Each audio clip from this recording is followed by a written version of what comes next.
காசு மேல காசு வந்து கொட்டுகிற நேரம் இது.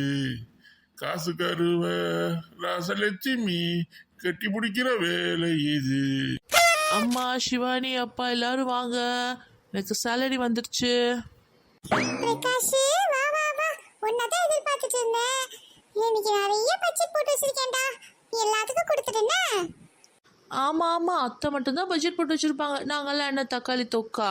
இங்கே என்ன பட்ஜெட் இருக்கு, ஒழுங்காக எடுத்து வைங்க. அவங்க ஆத்தா வீட்ல இருந்து சீர் கொண்டு வந்திருக்காங்க, அதையும் பட்ஜெட்ல சேர்த்துக்கப்பா.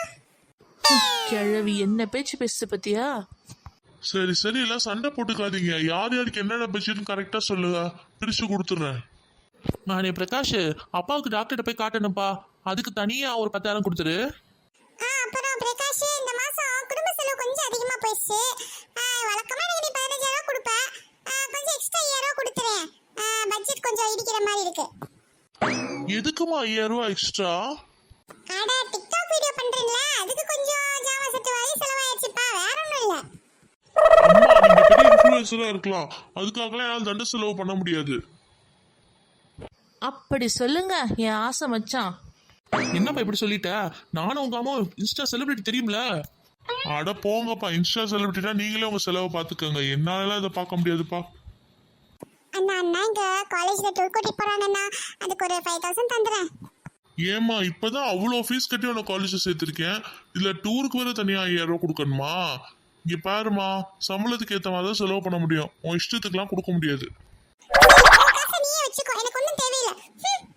நீ ஏமா சும்மா இருக்கிற, உனக்கு ஏதாவது செலவு இருக்குமே. நம்ம பொண்ணுக்கு ஆனுவல் லீவ் வந்துருச்சு, அவளை எங்கேயாவது தீம் பார்க் அம்யூஸ்மெண்ட் பார்க் கூட்டிகிட்டு போகணுன்னு ரொம்ப ஆசைப்பட்றா. அதான் கூட்டிகிட்டு போகலான்னு நினச்சிட்ருக்கிறேன். எனக்கும் தனியாக நீங்கள் கொடுக்குற காசோட கொஞ்சம் எக்ஸ்ட்ரா கொடுத்தா நல்லாயிருக்கும். இங்க பாருங்க, இந்த மாசம் ரொம்ப டைட்டு, எனக்கும் நிறைய செலவு இருக்கு. எல்லாருக்கும் கொடுத்த காசை மட்டும்தான் கொடுக்க முடியும். சொல்ல போனா அவங்க கொடுத்த காசோட கம்மியா கேளுங்க, நான் ரொம்ப சந்தோஷப்படுவேன். என்னடா இப்படி சொல்ற, நிறைய செலவு இருக்குடா. எனக்கு அதெல்லாம் தெரியாது, அப்பாவுக்கு மெடிக்கல் செலவுங்கனால அதை மட்டும் கொடுக்குறேன். மற்றபடி உங்க 2 பேரோட தண்ட செலவுக்குலாம் என்னால் கொடுக்க முடியாது, அவ்வளவுதான். என்னங்க இப்படி சொல்லிட்டு போறான்? சரி சரி விடு, பார்த்துக்கலாம். என்ன இப்படி பண்ணிட்டாரு, இப்போ இவளை நான் எப்படி சமாளிக்க போறேன்னு தெரியலையே. இந்த வீட்ல ஒரு நிம்மதியே இல்ல. ஒரு வாரம் டூர் போறதுக்கு தான் பணம் கேட்டேன், இந்த அண்ணன் ரொம்ப தான் பண்ணுது. அம்மா அம்மா, இந்த மாசம் அம்யூஸ்மென்ட் பார்க் போக முடியாதாம்மா? இல்லைம்மா, அப்பா இந்த மாதம் காசு தர மாட்டேன்னு சொல்லிட்டாரு.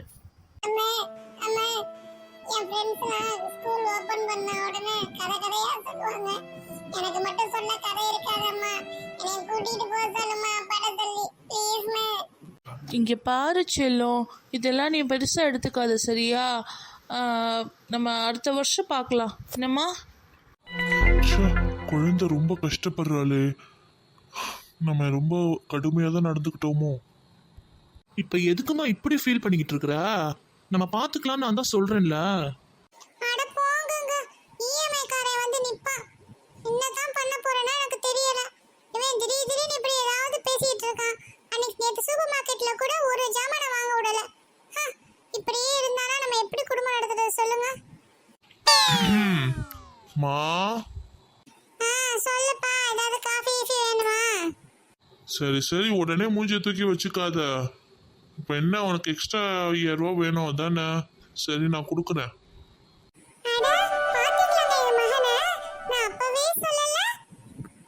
என்ன சொன்ன? ரொம்ப பாசக்கார பையன்னு சொன்னேனேங்க. அது சரி, காசு கொடுத்தா ஒரு மாதிரி, காசு கொடுக்கலன்னா ஒரு மாதிரி. சந்தியா, சிவானி, கவி எல்லாம் வாங்க. என்ன விஷயம் சொல்லு. ஓகே ஓகே, இந்த மந்த் நீங்க என்ன கேக்குறீங்களோ நான் செய்யறேன். இதுக்கு வரை சிவானி நீ டூருக்கு போலாம், கவி நம்ம நாளைக்கு அம்யூஸ்மெண்ட் பார்க் போறோம்.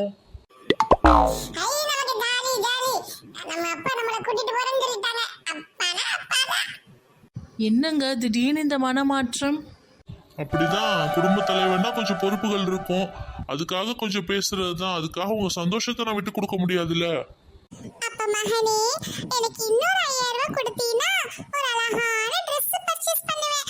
அடுத்து எங்க மேரேஜ் டே வருது, அதுக்காக நாங்க ஸ்பெஷலா ரீல்ஸ் போட போறோம். அண்ணே டூருக்கு போறதுக்கு நானும் சில காஸ்டியூம்ஸ் பர்சேஸ் பண்ணனும், திங்ஸ் பர்சேஸ் பண்ணனும். எனக்கு எக்ஸ்ட்ரா அமௌண்ட் கொடுத்தா நல்லா இருக்கும். ஏங்க எனக்கும் நிறைய பர்ச்சேஸ் பண்ண வேண்டியிருக்குதுங்க. எனக்கும் எக்ஸ்ட்ரா காசு கொடுத்தா ரொம்ப சௌகரியமாக இருக்கும்.